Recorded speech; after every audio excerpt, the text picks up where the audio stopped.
तो हमारे साथ एक खास मेहमान जुड़ रहे हैं जो कि बिहारी फर्स्ट की बात करते हैं। चिराग पासवान जी, अध्यक्ष लोक जनशक्ति पार्टी के। बहुत बहुत स्वागत है चिराग जी आपका। जाहिर सी बात है कि जो सारी बातें मैंने कही हैं पटना के बारे में, बिहार के बारे में, ये आपको अच्छी नहीं लगी होंगी, हमें भी अच्छा नहीं लग रहा है कि इस तरह की बातें हो रही हैं। लेकिन आप क्या मानते हैं कि क्यों ऐसा हो रहा है कि 15 साल से नीतीश जी हैं, बिहार में भी एनडीए की सरकार है, दिल्ली में भी एनडीए की सरकार है, तो भी ना तो इंफ्रास्ट्रक्चर खड़ा हो पा रहा है बिहार में, पटना में, कि इस गंदगी की समस्या से निपटा जा सके? देखिए, खैर इसका जवाब तो बेहतर माननीय मुख्यमंत्री नीतीश कुमार जी ही दे पाएंगे कि क्या कारण है कि 15 साल से वो बिहार के मुख्यमंत्री हैं। और आज की जब हम लोग बात करें तो डबल इंजन की सरकार है, जितनी रियायतें, जितनी सहूलियतें उन्हें केंद्र सरकार से चाहिए, माननीय मुख्यमंत्री जी को पूर्णतः उपलब्ध है, क्योंकि हमारे प्रधानमंत्री जी का सपना है, उनका ड्रीम प्रोजेक्ट है ये स्वच्छ भारत अभियान। उसके बावजूद बिहार हम लोग का स्वच्छ नहीं हो पा रहा है। और सबसे ज्यादा शर्म की बात यह है कि अगर आप टॉप 10 अगर आप सिटीज देखें जहां पे 1 मिलियन से कम की पॉपुलेशन है, उसमें से 6 शहर तो बिहार के ही हैं। उसमें से पहले पायदान पर गया है। गया जो कि एक इंटरनेशनल टूरिस्ट डेस्टिनेशन है, जहां पर देश विदेश से लोग आते हैं। और गया को ही अगर आप साफ नहीं रखेंगे तो आप अंतर्राष्ट्रीय स्तर पर, भारत में तो बिहार की छवि खराब होती ही जा रही है, जो कि हम लोग के लिए चिंता का विषय है। बट अगर अंतर्राष्ट्रीय स्तर पर भी बिहार की इस तरीके से छवि आएगी, बोध गया में कौन नहीं आता है, इंटरनेशनल सेलिब्रिटीज आते हैं, दूर दराज से लोग आते हैं, विदेशी नागरिक आते हैं। जब गया जैसे शहर का ये हाल है, जो कि शायद सबसे ज्यादा राजस्व भी हमारे प्रदेश को देता होगा, रेवेन्यू जनरेट हम लोग वहां से कर सकते हैं। संसाधनों की कमी की दुहाई हमेशा हमारे मुख्यमंत्री देते हैं, पर संसाधनों की कमी रहेगी जब तक हम लोग इन चीजों को नहीं सुधारेंगे।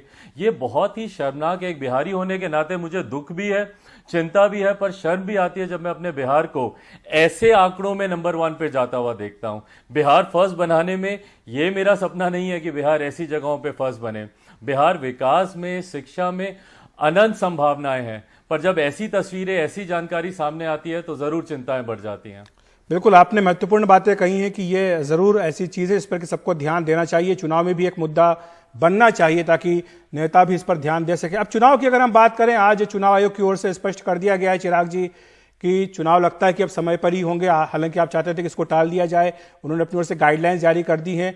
तो आपकी क्या तैयारी है? सब जानना चाहते हैं कि क्या आप नीतीश कुमार के साथ ही चुनाव लड़ेंगे? क्या आप उनको अपना नेता मानते हैं? क्या आप नीतीश कुमार को फिर से मुख्यमंत्री बनवाने के लिए चुनाव मैदान में उतरेंगे? देखिए Akhilesh ji, I think I will cross the bridge when it comes. आज जरूर गाइडलाइन सामने आई हैं, पर मैं आपको अभी भी बताता हूं, आज की तारीख में भी चिराग पासवान की लोक जनशक्ति पार्टी की हम लोग की प्राथमिकता आज भी उस महामारी से लड़ना ही है।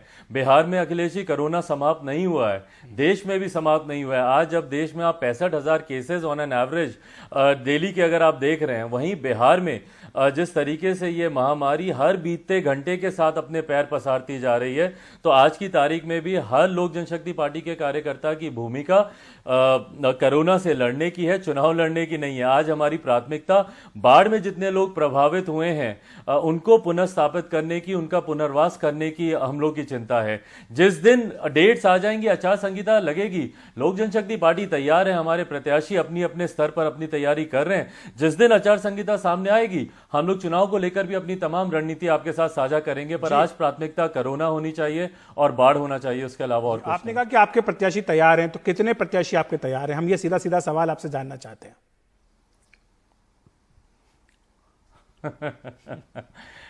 अखिलेश जी, जैसा मैंने कहा, मैं अभी चुनाव की चर्चा बिल्कुल नहीं कर रहा हूं। मेरे लिए चिंता, बार बार मैं दोहरा रहा हूं, महामारी है, मेरे लिए चिंता बाढ़ है। और वैसे भी जो संख्या आप जानना चाह रहे हैं, मैं गठबंधन धर्म की मर्यादा को तोड़ूंगा अगर मैं कोई भी जानकारी आपके साथ सार्वजनिक मंच पर पहले साझा करूं और गठबंधन के भीतर बाद में बातचीत हो। अभी तक लोक जनशक्ति पार्टी की किसी भी भारतीय जनता पार्टी या किसी भी जनता दल यूनाइटेड के किसी भी नेता से सीटों को लेकर या सीटों के बंटवारे को लेकर कोई बातचीत नहीं हुई। और इस बात को मैं बहुत स्पष्ट रूप से मैं कह रहा हूं अखिलेश जी, क्योंकि मैं आपका ब्लॉग भी पढ़ रहा था। आपने अपने ब्लॉग में eventually everything boil down to सीटों की संख्या को लेकर, बट मैं इस बात को बहुत कैटेगोरिकली मैं क्लियर कर देता हूं कि आज की तारीख में लोक जनशक्ति पार्टी की लड़ाई सीटों को लेकर बिल्कुल नहीं है। प्लीज आप मेरी लड़ाई को, मेरी मुहिम को इतना छोटा ना करें ये कहकर कि मैं सिर्फ सीटों को लेकर या सीटों पर दबाव बनाने को लेकर या सीटों की संख्या बढ़ाने को लेकर लोक जनशक्ति पार्टी इन विषयों को उठा रही है। मेरी चिंता है कि पिछले 15 साल में अगर आज की तारीख में हमारे सुशासन का नारा देने वाले हमारे मुख्यमंत्री पिछले 15 साल से प्रदेश के मुख्यमंत्री हैं, तो क्या कारण है कि बिहार में आज तक उस तरीके से विकास नहीं हो पाया? क्यों पलायन आज भी इतनी बड़ी समस्या बना हुआ है? किस तरीके से प्रवासी मजदूरों को दुखों का, कठिनाइयों का सामना करना पड़ा? कोटा में जो बच्चे पढ़ रहे थे, क्यों मेरे बच्चों को आज भी कोटा जाना पड़ता है पढ़ने के लिए, जबकि वहां पे पढ़ने वाले बिहारी, पढ़ाने वाले बिहारी, वहां के संस्था के संचालक जो है वो अधिकांश बिहारी, व्यवस्था राजस्थानी। क्यों ये व्यवस्था हम लोग पटना में नहीं दे पाते? तो ये क्या मानकर चला कि आपका गठबंधन किससे है चिराग जी? आपका गठबंधन बीजेपी से है या जेडीयू के साथ आपका गठबंधन है?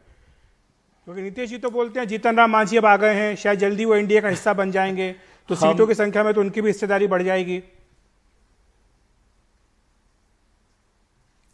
अखिलेश जी, जब ये सारी चर्चा एक बार गठबंधन के भीतर होंगी, मैं आपके साथ सबसे पहले साझा करूंगा। लेकिन आपका गठबंधन किससे है? नीतीश जी के साथ है या बीजेपी के साथ है? देखिए, मुझे नहीं समझ में आता कि alliance with in an alliance का क्या कंसेप्ट है। ये मैं जनता दल यूनाइटेड के कुछ नेताओं के माध्यम से मैं जरूर सुन रहा हूं। वो लोग बार बार बोलते हैं कि लोक जनशक्ति पार्टी का अलायंस जनता दल यूनाइटेड के साथ नहीं है, इनका अलायंस तो सिर्फ भारतीय जनता पार्टी के साथ है। Alliance with in an alliance का कंसेप्ट आज तक मैंने भारतीय राजनीति में मैंने सुना नहीं है, बट बहरहाल ये एक नया कंसेप्ट अगर जनता दल यूनाइटेड लेकर आई है। मेरे लिए एनडीए एज अ होल है। लोकसभा का चुनाव भी हम लोगों ने एनडीए एज अ होल ही लड़ा था। यही कारण थे कि हम लोग 40 में से 39 सीटें हम लोग जीते थे। पर अभी कोई नया स्वरूप अगर जनता दल यूनाइटेड के नेता या वो सामने रखना चाहेंगे तो गठबंधन के भीतर उसको लेकर जब बातचीत होगी और उसके बाद आपके साथ साझा की जाएगी। जाते जाते चिराग जी एक बात आपसे पूछना चाहूंगा। पासवान जी कहते हैं कि वो मुख्यमंत्री नहीं बन पाए, लेकिन उनकी इच्छा है कि आप बने, तो क्या आप इस चुनाव में आपको लगता है कि ये तैयारी पूरी रहेगी कि आप मुख्यमंत्री बने बिहार के? उनकी इच्छा है, पासवान जी की इच्छा। पिताजी 2 बार और हमेशा कहते हैं कि पापा हमेशा 2 बात और कहते हैं। एक चीज कि अगर अपने बेटे से, पिता से आगे अगर उनका बेटा या बेटी बढ़ती है तो उससे ज्यादा खुशी की बात पिता के लिए और कुछ नहीं हो सकती। तो ये खुशी जरूर उनको होगी अगर मैं उनके सपनों को पूरा कर पाऊं। बट साथ ही में वो एक बात और कहते हैं कि मछली के बच्चे को तैरना नहीं सिखाया जाता। तो मैं अपना रास्ता तैर तैर के खुद निकल जाऊंगा, अपना रास्ता बना लूंगा, ये विश्वास है मुझे। चलिए, बहुत बहुत शुभकामनाएं आपको चिराग जी। एनडीटीवी इंडिया से बातचीत करने के लिए आपका बहुत बहुत धन्यवाद।